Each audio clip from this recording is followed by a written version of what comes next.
ഒരു ദോഷവും കാണില്ല. നല്ല നക്ഷത്രമാണ്. എല്ലാവരും പറയുന്നു നല്ല നക്ഷത്രമാണ് തൻ്റേതെന്ന്. പക്ഷേ എന്നും തടസ്സങ്ങൾ. ഇഷ്ടദേവതയെ മനസ്സിൽ സങ്കല്പിച്ച് കുറച്ച് മഞ്ഞളെടുക്കുക. അതിൽ ഒരു മഞ്ഞളെടുത്ത് 9 പ്രാവശ്യം തലയ്ക്കൊഴിഞ്ഞ് ദേവീപടത്തിന് മുന്നിൽ സമർപ്പിക്കുക.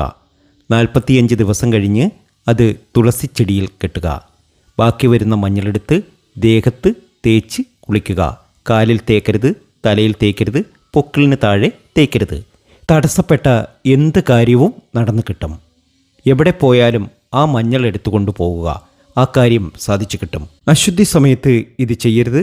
വിവാഹം നടക്കാനും ദമ്പതികൾ തമ്മിൽ ഐക്യതയുണ്ടാകാനും ഈ ഒരു കാര്യം ചെയ്യുക. ഈ ഒരു മന്ത്രം കൂടി ചൊല്ലുക.